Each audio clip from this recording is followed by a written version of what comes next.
Good evening, everyone, and welcome to this week's episode of Sounds of the Diaspora, Artist to Artist, a conversation with yours truly. I'm really excited about tonight's show because we have the gentleman coming on tonight is a good friend of mine, the drummer extraordinaire, recent Grammy winner this year. We're going to talk about that, but he's a composer, arranger, vocalist, and a drum craftsman. One of the only drum craftsman in New York City and a dear friend, personal friend of mine. Please join me in welcoming the one and only Mr. Willie Martinez. Thank you, Dion. How you doing? I'm doing great, man. Very excited to be here. Thanks for taking the time out of your schedule, man. I know you're super busy, bro. I really appreciate you. I saw you a couple months ago in New York and asked you to do this. You was like, yeah, just send me the date. Yeah. Well, thanks for the kind invite to join you. I'm very excited to be here. Yeah, man. So you have a lot going on in your world. I mean, you're doing so much. You have your bands, your Grammy Award, new award, right? Yeah, I'm very excited. Yeah. Yeah, the Grammy Award winning recording was with pianist Zakai Curtis. The Zakai Curtis Quintet, featuring his brother Luquez Curtis on bass, Camilo Molina on congas, Reynaldo de Jesus on bongo, and myself on timbales. And I'm very proud of the recording because it hails back to some really classic Latin music from the 50s distilled into a big band music distilled into a quintet. So it's a very, very unique project, and I'm very proud of it. That's great, man. Well, it just goes to show all the great things you're doing, man. And you have your own bands. You have a trio, a quartet, a septet, La Familia. We're going to talk about that later in the show. But you also holding down this. I gave it a title of drum craftsman because I don't know what else to say. But man, you're taking care of all the cats in the city. Yeah, I have been since 1986. I started working for Joe Casadas at the Modern Drum Shop. Right. I was working at the counter at that time, and then the mechanic at that time, Tom Byer, was leaving, and he said, "Hey, do you want to learn how to do this?" And I said, "Sure." And he got me up in the bench, and I've been at the bench ever since 2000, since 1987 or 88. So I've been doing it for a long time. I was with Joe until 2001, and then because my kids were young back then, and I took some time off to be a parent. And then in 2009, Steve Maxwell at the time had his shop, and he was looking to create a bench in his shop, and I did that for him. And then Jess Birch bought the business from Steve a few years ago, and I remain the tech and craftsman here till the present day. That's great, man. A lot of people don't really understand the importance of taking care of drums. Most people just sit down behind a set of drums and play, but beyond just changing the drum heads and tuning the drums, there's a lot that goes into maintaining. I mean, even like the upright bass is like, when the temperature changes, the drum changes. Yeah. And all of that stuff. Can you talk a little about the maintenance of the drum set? Yeah, you're right. A lot of drummers really don't know how to maintain their drums. A lot of times they'll come in and they haven't lubricated their inserts for the tension rods properly. That's something that you should do every couple of months and keep everything moving. Foot pedals are another thing that require maintenance in terms of lubrication. Lubrication is key in most of the parts of the drum set, that you don't want them to bind up, and you want them to be able to move smoothly. And especially for those who record, you don't want any errant noises in your mechanics to affect your recording. So it's important to maintain the drum set. Yeah, and the average drum is made in plies, like 5 plies, 7 plies, to layer the drums. What happens if a drum cracks? What's the process of repairing that? Well, there are several ways a drum can crack. You can have what's called ply separation, where the plies you mentioned, they separate. So what we do is we inject glue and we apply clamps and we let them dry, and then we smooth it all out. And most of the time that will solve the problem. Then other times you'll have guys who the drums unfortunately fall, and a lug or a strainer will crack right through the shell. So I'll have to reinforce that crack with metal plates. I fabricate plates to reinforce the area and then reinstall the lug or the strainer or whatever part was involved. and then that solves that problem. So, but there are several different ways that a drum can crack and several reasons why it could crack. The ply separation is usually weather related. The other types of cracks can be accident related, where somebody took his drum on an airplane and didn't have a protective enough case, and Right. for one reason it got roughed up, and got to take care of it. Yeah. And so that's I mean, we could stay on the drums for a while, but I just wanted to get I wanted our audience to just hear an overview of what, kind of how you work to maintain drums. But one of the most beautiful things I saw when I was in the shop with you a couple months ago was like you actually repaired a cymbal and cut around the crack and like Yeah. made a design in the cymbal, and it didn't affect the sound, man. Most of the time it doesn't, unless it's really severe. Yeah. There are two types of cracks that could happen in a cymbal. One can be within the lathing. We call that a channel repair. Right. And then you have your edge repairs that you're talking about that happen on the edge. For whatever reason, maybe the cymbal dropped, maybe the cymbal just was, brittle in that point and cracked. And then I carve out a shape and smooth it out. And usually that solves it. And like you said, most of the time it doesn't really affect the sound very much at all. Right. Right. That cymbal that you heard, that was a pretty severe crack, and that cymbal still sounded pretty good Yeah, when I was definitely, done with it. Yeah. definitely. Yeah, and that's an art. I mean, it takes a minute, I'm sure, to like figure all of that stuff out. Well, I come from a lineage. Tom Byer, who I mentioned, who I took over the bench from in Joe's shop, the modern drum shop back in the '80s. Previously worked at Frank Ippolito's shop, the professional percussion shop. Mhm. And he learned from another drum tech who had been in it for decades. So I come from a line of Right. drum engineers and techs. That's great. That's I'm very great. proud of that. Yeah, and you're great at it. Like I said, man, I'm so happy when I come to the city for even if I'm just passing through. A lot of times I call you. You're like, just come on in. I'll squeeze you in because you're constantly lined up repairing stuff for Oh folks. yeah, yeah. My workload is pretty heavy here, and a lot of times I do things quickly, and people say, "Wow, man, you're charging me this, and you were only on it for 10 minutes." I said, "Yeah, I'm charging you for the 30 years that it took me to learn how to do it in 10 minutes." Exactly. Exactly. Well, I mean, but it's an art form, and thank you, man, for holding that down. Because if you weren't in the city, I don't even know where cats would go to get stuff taken care of. Yeah, there was You a know. young guy that used to work with me at Joe's shop, Daniel Jodeci, Hmm. and he wasn't really my apprentice. He already was pretty well established when he got to me, but now he's living in Germany. Okay. I really am the only guy in New York really doing it. Yeah. Well, man, continue to do it, man. We need you, bro. I know you have a lot going on. We're gonna talk about all the other hats you wear, but I just wanted to touch a little bit about the drum repair component because folks, again, they just don't realize what it takes to just maintain a set of drums. Yeah. Yeah. Well, you do other things as a performer. I've followed your band. We've collaborated. You've covered for me and stuff I couldn't do. You've covered gigs and stuff yourself for me and teaching and all of that stuff.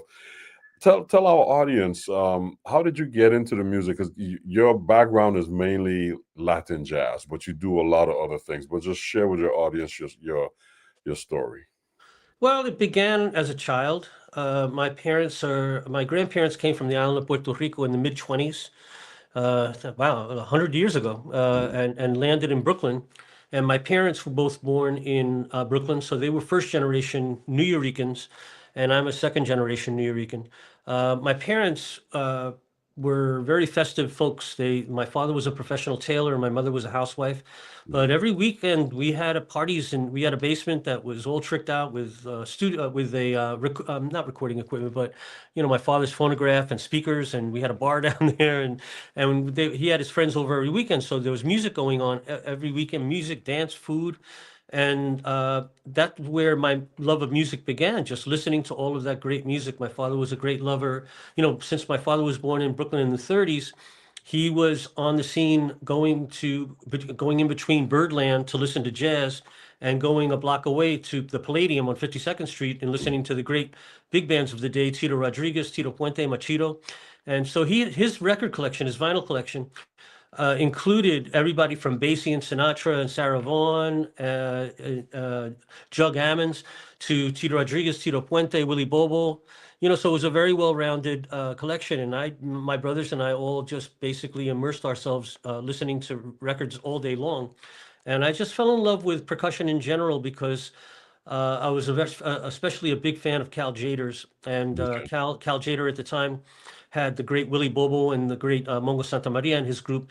And those recordings were small groups, so you could really hear what Willie was doing.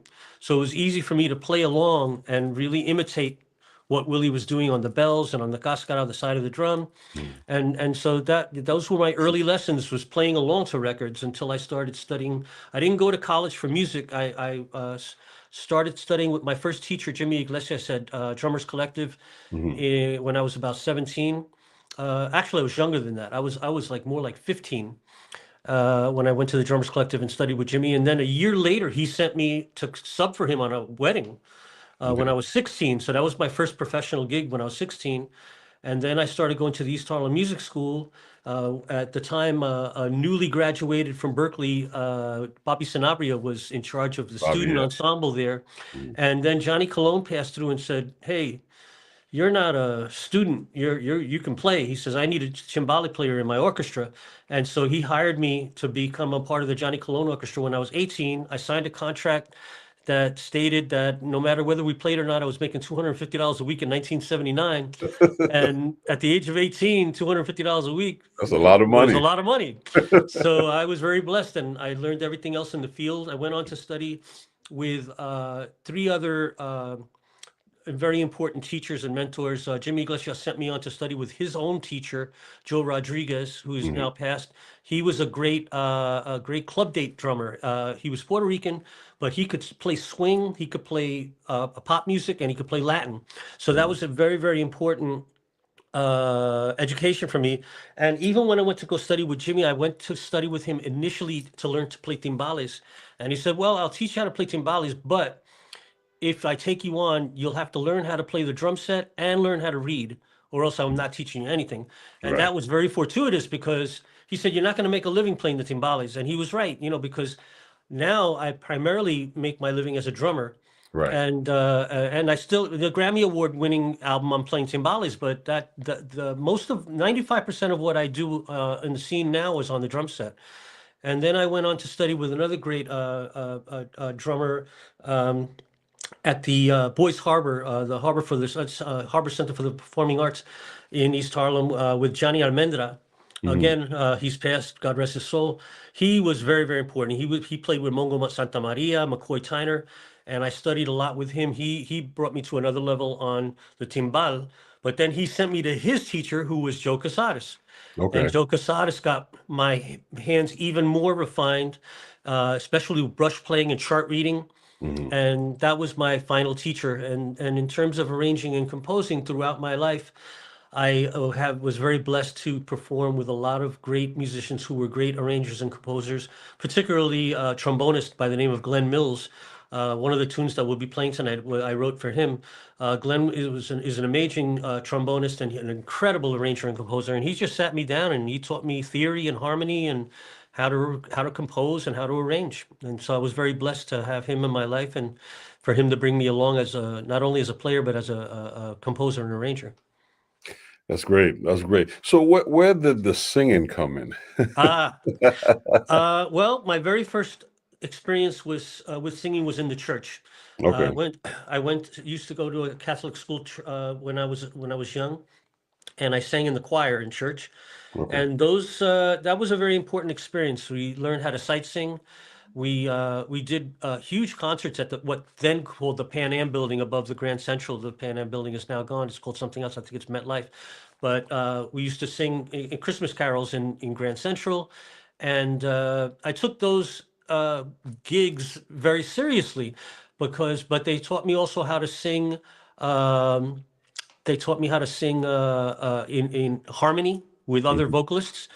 And then when I left Catholic school, I kind of didn't sing much after that until I started playing pop music in the 80s. and I would sing background. I also, beyond Latin music, I was playing punk rock at CBGBs, and I was playing Yeah. club date. I was playing club dates where I had to sing background. Mhm. Oh, I see my friend David Claudio is tuning in from Puerto Rico. Hey, David. Yeah. And also, and then in the early aughts, I was working at a place ironically called Willie's Steakhouse, no relation, in the Bronx. And the owner, Kenny Giordano, would feature Latin music there on Wednesdays. But he was a big fan of jazz and especially vocal jazz. And he asked me if I could put together a quartet to do vocal jazz on Fridays. So I started playing at Willie's Steakhouse, I believe in 2002 or three, and stayed there for 6 years every Friday Wow. with a quartet, Misha Siganoff on the piano and Donald Nix on the bass. We were a trio actually, Mhm. and we would play songs from the Great American Stambook, and I would sing. So to sing, the art of singing, you have to kind of back phrase. Mhm. Drumming, you have to be on the beat. So to Right. reconcile the two, after 6 years, I finally figured out how to reconcile them, and now I'm pretty good at it. I sing from behind the drum set, and Mhm. I enjoy singing. There was a guy named Gary Chester Mhm. who had a concept of singing along melodies while you play to Mhm. create the voice as a fifth limb. And I think it's very important because I think that singing while playing drums has improved my drumming, Mhm. and drumming has improved my singing, because of Right. phrasing and being in the pocket.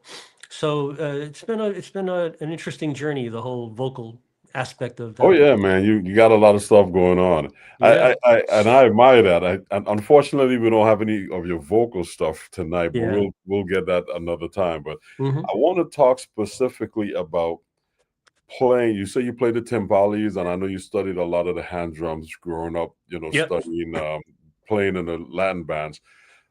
The origins of Latin bands doesn't include drum set, correct? No, the Right, drum set is a very, very early instrument in Latin music. right.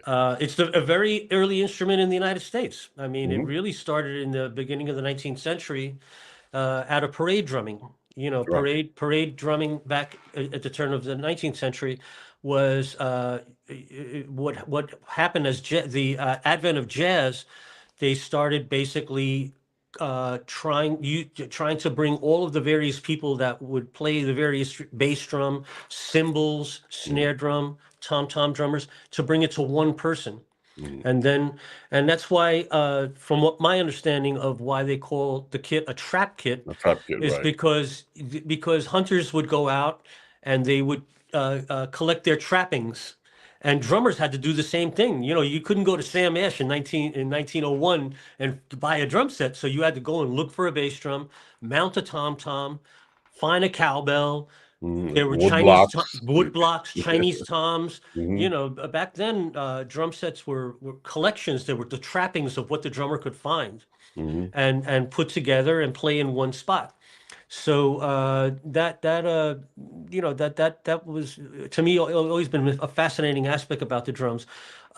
Drum set playing in Latin music, there were in the 30s and 40s with the Machito Orchestra.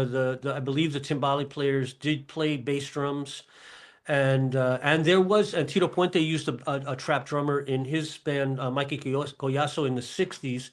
Mhm. But you didn't really see the advent of drum set playing in Latin jazz until you get to the 70s, and you have Andy Gonzalez and Jerry Gonzalez with Fort Apache, where Right, with Steve Steve Barrios. Berrios. Yeah. Yeah, Steve was a very dear friend and a teacher of mine as well, and a very important mentor. And he was incredible on the drum set because he was one of the few Latin drummers that could really swing. He sounded like Blakey on the drum set, but Mhm. he also was a very, very deep folkloric drummer and could play anything folkloric on the drum set.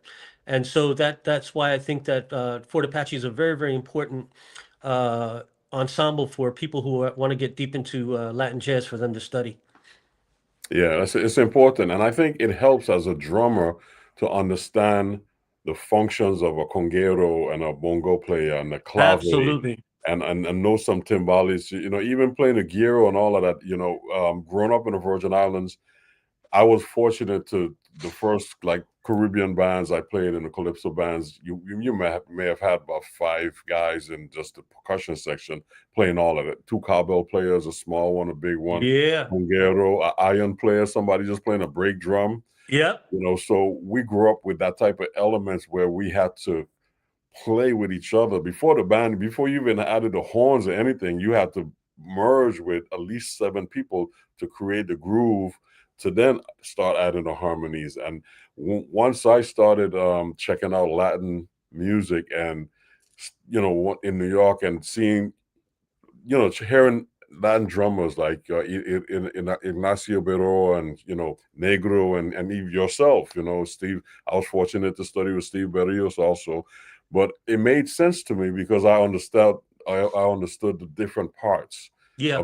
of the ensemble. And I think that's part of the problem with a lot of the young drummers. They learn these grooves, but they don't understand, the function of the different parts. Yeah. And when they play with the percussionist, they don't find a way to blend.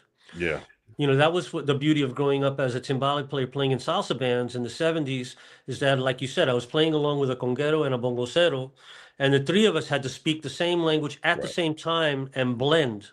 We all had our own part to play, and you understand your part, your role within the percussion section, and you learn the groove. And then later on, it helps as a drummer to incorporate the conga parts and the bongo parts in the drum set, so that you're making all 3 happen. Again, you're 3 people, one person performing 3 people's roles, and that's important. And I do a couple of jazz camps and a lot of drummers that want to learn how to play Latin jazz, unfortunately, don't have a background in timbal or congas or bongo. So I try to show them snippets of each of the instruments so they could see where the vocabulary comes from. Mm-hmm. And then they can apply it to the drum set. A lot of young people don't have a knowledge of these things. So that's what I try to share with them, so that they can give them things to listen to and things to check out. And I say, check this out so that you can see how the role is of each of these instruments and how they play together, and how they make them. It sounds like 3 people, but it's actually one person. One person.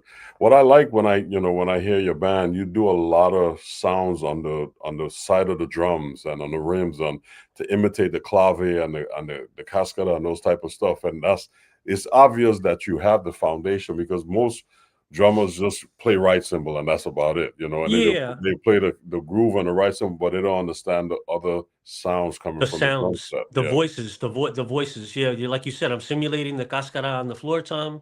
I have cowbells mounted on my bass drum, so I'm playing as if I'm playing timbales with the bells in the middle. And so a lot of Latin jazz drummers come out more out of a funk perspective, and like you said, they swing it on the hi-hat or they swing it on the cymbal. But those authentic sounds of the cascara and the bells, those are really important. They're really key. Yeah, we're going to hear some of that in your music tonight, but I just wanted to kind of set the tone for that. Now, you have, you may have more, but you share 3, La Familia, Willie Martinez and La Familia, Willie Martinez trio, and your quartet. Are those the like 3 groups that you present? Those are the main groups that I have. Yeah. And what's I'm very the blessed that instrumentation? La Familia Sextet, I just want to say I'm very proud that this is our 21st year together with the same musicians. I've been very, very blessed. That's beautiful. What's the instrumentation for the sextet?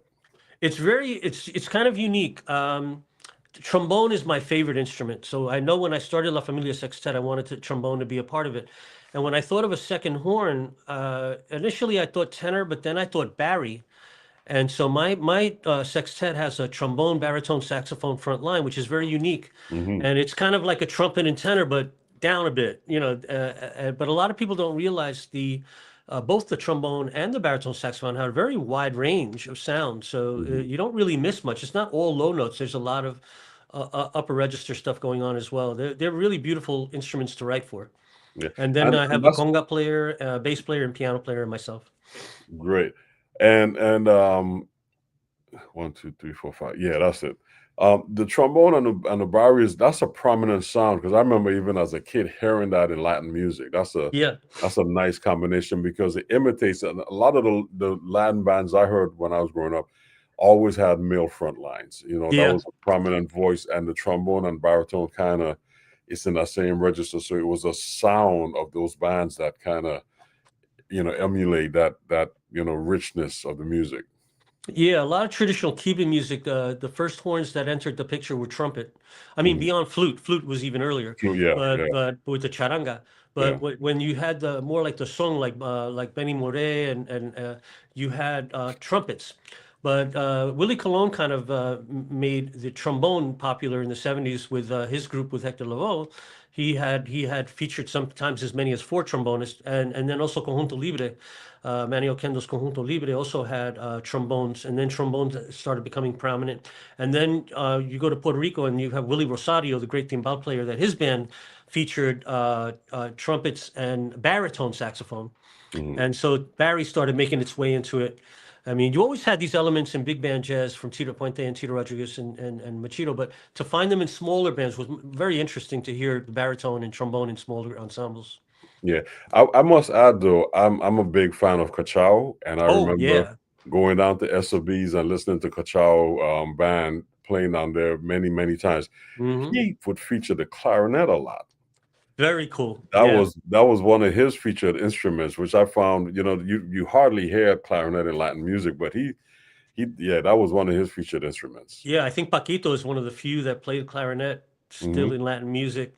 Yeah. But Mario Balsa, who is kind of like one of the forefathers of Afro-Cuban jazz, if your audience doesn't know who Mario Balsa was, he was the musical director for Chick Webb, and he was also the musical director of Heidi Ho, Cab Calloway. Yeah.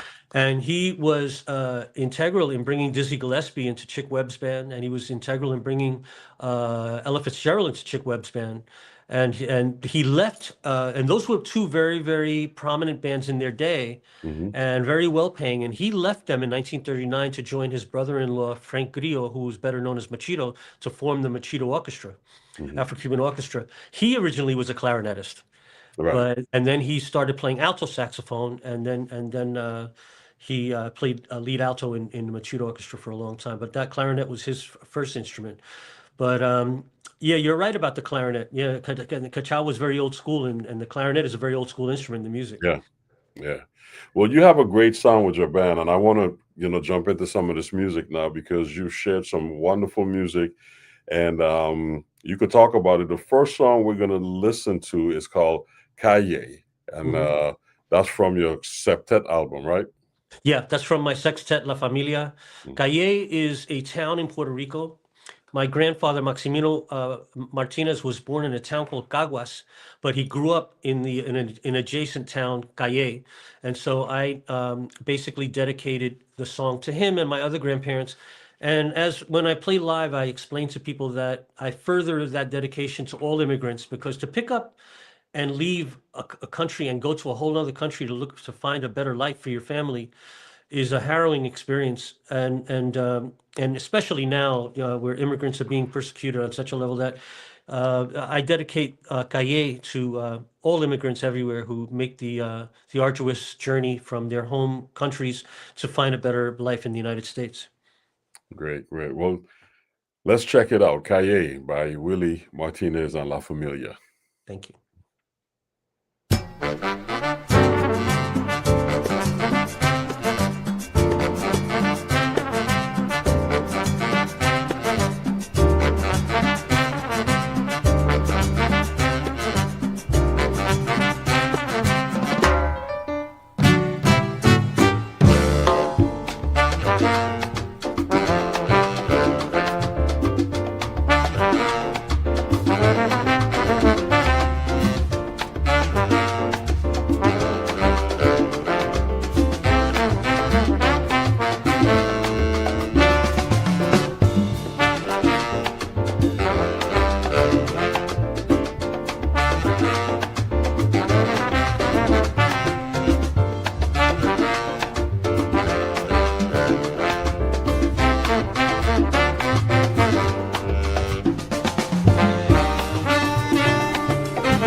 Yes, Kaye. Yeah. What's the name of that groove that you're playing? I'm glad you mentioned it. That is one of the Afro-Caribbean, Afro-Puerto Rican rhythms on the island called plena. Lena. The two Afro-Caribbean rhythms are bomba and plena, Mm. and the intro and the outro of that tune are plena. And I Plena. was very fortunate to have a guest artist, Juancho from the Los Pleneros de la 21, a very famous plena group in New York City. He performed on the panderetas on that recording. Very blessed. Yes. Beautiful song, man. I like it's a nice You, little jazz hook. thank you. Yeah, we have a comment. I love the unique pounding and push pulsing groove of Latin jazz. Yeah, Thank you, Rita. yeah. Thank you, Dizzy and Chano. You've got the Yeah. groove, man. Yeah, Chano Pozo. Yeah. yeah. Chano Pozo. Uh, what do you think of contemporary Latino artists like Pedrito Martinez, a good friend of ours, Arturo Follow, another good friend, and Yosvani Terry, all good friends. Yeah, All good friends and all wonderful musicians. I actually played with Arturo's father, Chico, on one of his recordings and played with him at Birdland when Chico was still alive, and Chico O'Farrill, and very, very proud to have been able to be documented recording with him. yeah. Yeah, I, they're all I brilliant. was fortunate. My first trip to Cuba was with Steve Torre and the Shell Choir with Andy Gonzalez on the great Andy Gonzalez on Oof. bass, and Pedrito was on congos on that. He had this yeah, and he's from Cuba. Yeah, Yeah, yeah. Great musicians and great. And check those guys out. Everybody should go check them out as well. But absolutely. yeah, great stuff, man. What I love about your band is, I mean, you could tell you guys have been playing together for a while. It's very relaxing season, but it's authentic. Yeah. It's really, it's kind of like what I would hear when you would go and hear like Jerry Gonzalez and the Fourth Apache Orchestra. You know you were going to get the real thing. Mm-hmm. You have the food to go along with the music and the drink to go along with the music, and this, you close your eyes and you in Puerto Rico. Yeah, yeah, yeah, yeah. Beautiful stuff. Well, let's continue. You shared another song with us. This one has a slower vibe, kind of like a bolero-ish. It's not really a bolero, but Yeah, this is Helen. Tell us yeah. about that. This is dedicated to my mom. Okay. My parents both passed away relatively young. My father died when he was 50 and I was 20. And Mm. then my mom I lost in 2002. I was 40 and she was 66. My father was not very excited about me becoming a musician. I told him I want to be a tailor like you, and he was like, no. And then I told him I want to be a musician. He was like, no, because when you're a first generation immigrant, you want your children to get into something like law, or Right. they want you to make money. But my mother got a chance to see me play at Carnegie Hall with Chico O'Farrill in the early '90s, and she told me at that time that your father would have been very proud. Yeah. And now that they both passed, and I've won the Grammy, I think that they're both smiling down on me that that I was able to achieve that. So this the tune that you're about to play, Helen, was dedicated to my mom, Helen Martinez. Great. Let's check it out, Helen.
That was Helen by Yeah. Willie Martinez. Thank you. Yeah, I really enjoyed the harmony between the trombone and the baritone on the melody. It's really nice. Thank you. Thank Yeah. you very much. And I like the Rhodes in that song too. The Rhodes yeah, is a good I instrument. was gonna mention that as well. And then the groove, because the congueros is really playing a really traditional, Yeah, tumbao. Yeah. but you're like dancing through all of that. Yeah. And there's a lot of hits in it. It's kind of like a big band chart because there's a lot of hits. Yeah, So it's kind of fun to set up.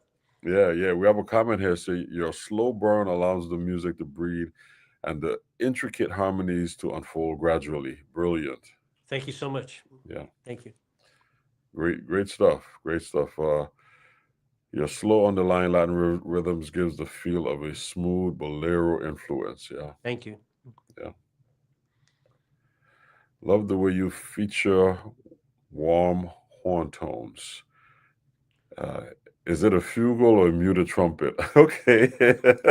Could be, but what it actually is trombone and baritone saxophone. Mm-hmm. Expressive piano solos and a depth melodic bass line that anchors the entire piece. Yeah.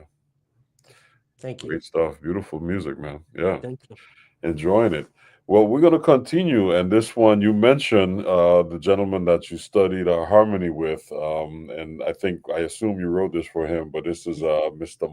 Mills. Yeah, Glenn Mills. He was the trombone player in the Johnny Colon Orchestra when I joined when I was 17, and we're still good friends to this day. So I've known him over 40 years, but he was the one that when I told him that I wanted to start arranging, I had all this music in my head, but I didn't have the musical education to exteriorize it.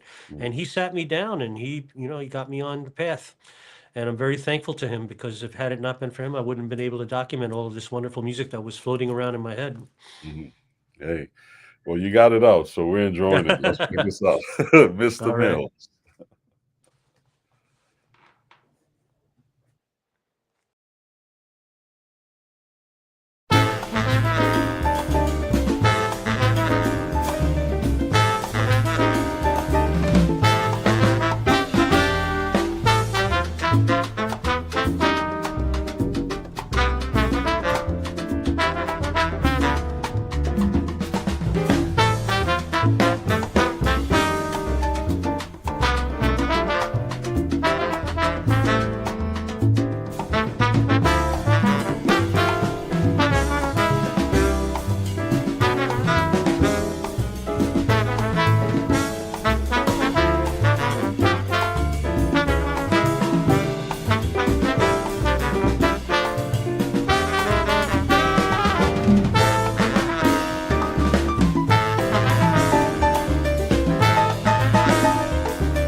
Yes, Mr. Mills for Glenn Mills. I love that. I love that. Can you love Kubop Lives? Yeah, that's the Grammy Award winning band. Thank you so much. Yeah. Can you real quick, because we're running out of time, but we haven't talked about the claviers yet. But can you just, this is a 2/3 clave, but what's the difference between a regular clave and a son clave? Well, a lot of people call son clave regular clave. A lot Okay. of times the question is, what's the difference between son clave and rumba clave? Right. It's just the third beat in the, well, clave is made up of two bars. Right. There are 2 beats and 3 beats. And the last beat of the bar that has the third beat sometimes can be anticipated, which makes Right. it rumba clave. So you have ba ba ba ba ba ba ba ba, and then the regular son clave, everything's on the downbeat. Ba ba ba ba ba ba ba Right. ba ba ba. You find the rumba clave in your your rumba rhythms, guaguancó and Mozambique, those Right. rhythms kind of utilize the rumba clave, and then things you had mentioned, Chicachao and Arsenio Gonzalez and people like that. You would more likely hear son clave in their music. Right. Right. Okay. Because that was the rumba clave you had in that.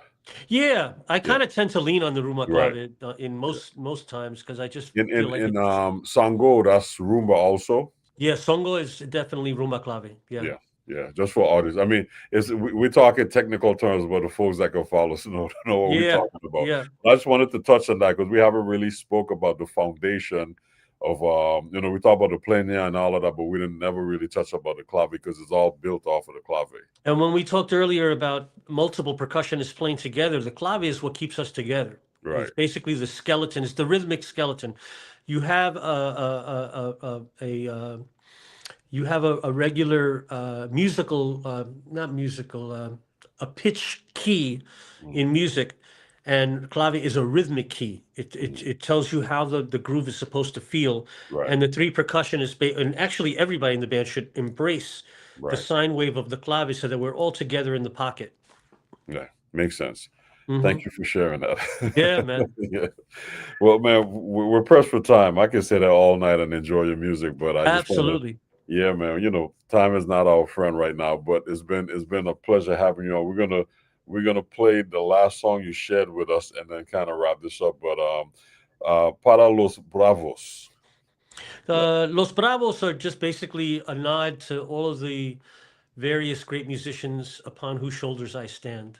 The Los Bravos are everybody from Eddie Palmieri to Charlie Palmieri to Patato Valdez, Machito, Tito Rodriguez, Tito Puente. The Los Bravos are the guys that preceded us. Right. And those are the guys whose shoulders I stand upon. So I dedicate that tune to all of my heroes. Great. Let's check it out. All right.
Para los Bravos. Yes.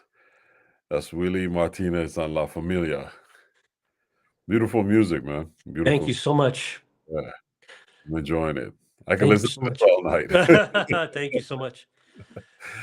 Yeah, man. Brother Willie, our time is up, man. But it's been a real pleasure hanging out with you. You know, just catching up, man. It's just thank you for sharing your music, your story, you know, your upbringing, you know, just, you know, we really appreciate it. Well, thank you so much for giving me some time to, share myself with your audience and for inviting me to be aboard. I really appreciate it, and I very much enjoyed being here tonight. Great, great. Before you leave, let our audience know where you are. I know you are in New York City, where they can come and see you if they need repairs, and how they can follow you on social media. I And work hire at your band. the drum shop is called Good Hands Drum Shop. It's located at 242 West 30th Street in Manhattan, right near the Madison Square Garden.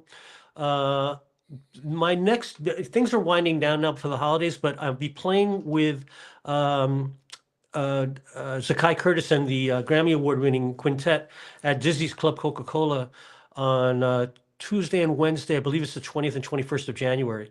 I'll be there with that band. I'm playing all around. If you connect with me via Instagram or Facebook, I usually post my my goings on there. I have a website, williemartinez.com, but my calendar, unfortunately, is woefully out of date because it takes a lot of maintenance to get. I have to hire myself a 17-year-old to manage that because I just don't have the time to do it.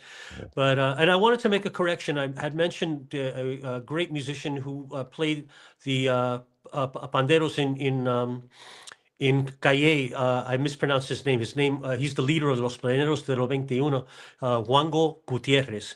I mispronounced his name, really. I just wanted to make that connection out of respect. But yeah, man, I had a wonderful time tonight, and thank you for allowing me to share my music with your audience. Great, man. Willie, it's always a pleasure, man. And I will see you in New York City in a couple of weeks when I get there, and we'll hang out and catch up, okay? All right, brother. All right, man. All the best to you. Continued success. Thank you to you as well. Thank you so much. All right. That's the great Willie Martinez. You heard his music. You heard his story. Just follow him, man. Check him out. And any drummers out there, you need a craftsman. You know, he does amazing work, repairing drums and cymbals and all of that. So he's well-rounded and understands the music, the foundation of the music as well. So we're really happy that he was able to join us tonight. So yeah, we thank him for taking the time to come hang out with us. Join us next week as we bring to the sounds of the Diaspora another amazing artist. This is Mr.